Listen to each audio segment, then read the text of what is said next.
రంగారెడ్డి జిల్లా మహేశ్వరం నియోజకవర్గంలోని బడంగ్పేట గ్రామ మాజీ సర్పంచ్ నడికుడి యాదగిరి కావడం విశేషం.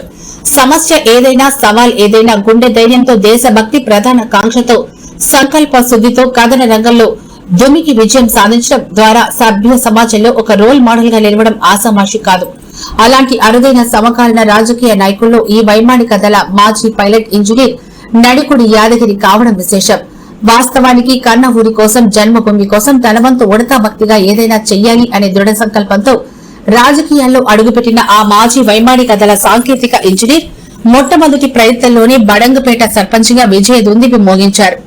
రాజకీయ రంగంలో కూడా విలువలకు పెద్దపీట వేస్తూ సభ్య సమాజానికి దిక్సూచిగా నిలిచిన వైరం మరొక వైపు నడికుడి యాదగిరి కీర్తి కిరీటంలో కలికితురాయిగా మిగిలింది అనడం ఇక్కడ అతిశయోక్తి కాదు. ఈ నేపథ్యంలోనే ప్రపంచంలోని మేటిగా నిలిచిన వైమానిక రంగం, జన్మభూమి కోసం అడిగిన రాజకీయ రంగం, సమాజ ఉద్ధరణ లక్ష్యంగా ఆసక్తి కనబరిచిన సేవారంగం, దైవ చింతనతో అడుగులు పడిన ఆధ్యాత్మిక రంగం మరోవైపు అమిత ప్రభావం చూపిన నేపథ్యంలోనే ఏ రంగంలో అడుగుపెట్టినప్పటికీ నడికుడి యాదగిరి తనదైన ప్రత్యేక ముద్రను చాటుకున్నారు. ఈ పరిణామ క్రమంలోనే నడికుడి యాదగిరితో హృషి టీవీ9 ప్రతినిధుల బృందం ముఖాముఖి. మనం తెలంగాణ రాష్ట్రంలోని రంగారెడ్డి జిల్లా బడంగ్పేట మున్సిపల్ కార్పొరేషన్ పరిధిలోని బడంగ్పేట గ్రామంలో ఉన్నాము. ఇక్కడ మనం ఒక విలక్షణమైన దేశభక్తితో కూడిన మరియు ఎయిర్ ఫోర్స్లో పనిచేసి సేవలు అందించడమే కాకుండా రాజకీయ మరియు సేవా రంగాల్లో కూడా విభిన్నమైన సేవలు అందిస్తున్న సమాజానికి మన నడికుడి యాదగిరి గారితో ఉన్నాము. వారు ఒక సీనియర్ కూడా. ఈ సందర్భంగా వారి రాజకీయ మరియు వైమానిక సేవా రంగ మరియు ఇప్పుడున్న సర్వీస్ ప్రస్థానంలో సంబంధించి వారిని అడిగి తెలుసుకుందాం. యాదగిరి గారు చెప్పండి మీ ప్రస్థానం. నేను ఒక సామాన్య కుటుంబంలో జన్మించిన వ్యక్తిని. ఈ గ్రామంలో నా విద్యా అనంతరము భారతీయ వాయుసేనలో ఫ్లైట్ టెక్నీషియన్గా, ఫ్లైట్ ఇంజనీర్గా నా సేవల్ని 15 సంవత్సరాలు ఇండియన్ ఎయిర్ ఫోర్స్లో ఇవ్వడం జరిగింది. I worked on different aircrafts and aeroplanes, helicopters. Entire my 15 years of service, I spent it for my motherland, for my India. Every nook and corner of an India I had been to. I worked on the different combatant aircrafts. I bagged the best technician of the Air Force, entire in Indian Air Force. ఆ తర్వాత విభిన్నమైన విలక్షణమైన అవార్డ్స్ను కూడా air ఫోర్స్లో తీసుకోవడం జరిగింది. 15 సంవత్సరాల అనంతరము నేను రిటైర్మెంట్ తీసుకున్నా, పెన్షనర్ను.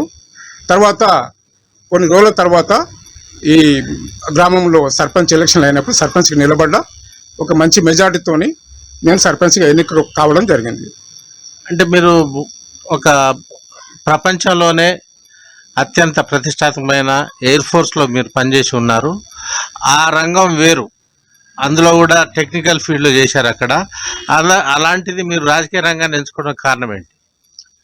ఈ గ్రామంలో పుట్టిన బిడ్డగా, ఈ గ్రామంలో ఏవైతే మౌలిక వసతులు కొరవడినాయి, సిటీకి అతి సమీపంలో ఒక 4 కిలోమీటర్ల దూరంలో ఉండే గ్రామము, కొట్టుమిట్టాడుతున్న లేమి, ఏదైతే మౌలిక వసతుల్లో లేమి ఉన్నదో ఆ బాధ్యతల్ని నా భుజస్కంధాల మీద వేసుకొని ఈ గ్రామంలో ఒక పుట్టిన బిడ్డగా ఈ గ్రామానికి సేవ చేయాలనే భావంతో మాత్రమే నేను రావడం జరిగింది. 2001లో సర్పంచ్గా ఎన్నిక కావడం జరిగింది. నాకున్న టీం కూడా, గ్రామ పంచాయతీ నా పాలక వర్గం కూడా నాకు సహకరించడం జరిగింది.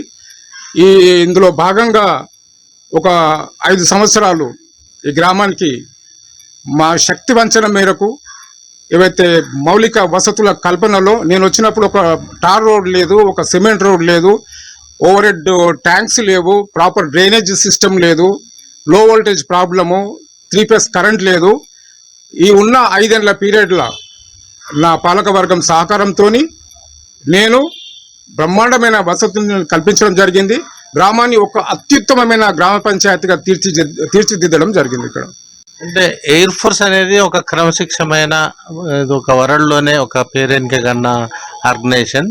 అలాంటి సంస్థలో ఒక మంచి వెల్ డిసిప్లిన్డ్గా ఉన్న మీరు ఈ రాజకీయ రంగంలో మీరు ఎట్లా ఇమడగలిగారు? 5 సంవత్సరాల పీరియడ్లో ఎన్నో ఒడిదుడుకుల్ని చూసినాము. ఈ 5 ఏళ్ల కాల పరిమితి లోపల రాజకీయ వ్యవస్థ ఎంత భ్రష్టు పట్టిపోయిందో అని కూడా చూసినాము.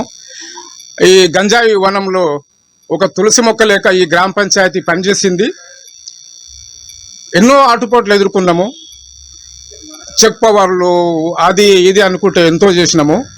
నాకున్న వసతుల మేరకు, నాకున్న పవర్స్ మేరకు ఎవరికి కూడా తల వంచకుండా, ఏ ప్రలోభాలకు కూడా తల వంచకుండా గ్రామ పంచాయతీని సరియైన దిశలో నడిపిస్తూ ఈ గ్రామానికి సుమారు ఇవాళ 100 కోట్ల ప్రాపర్టీలు ఉంటాయి. బహుశా రాష్ట్రంలో ఏ సర్పంచ్ కూడా చేయలేదనుకుంటా.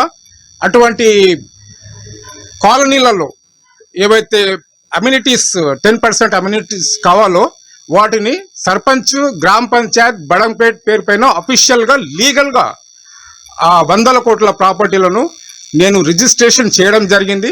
ఆ డాక్యుమెంట్స్ నా దగ్గర ఉన్నాయి.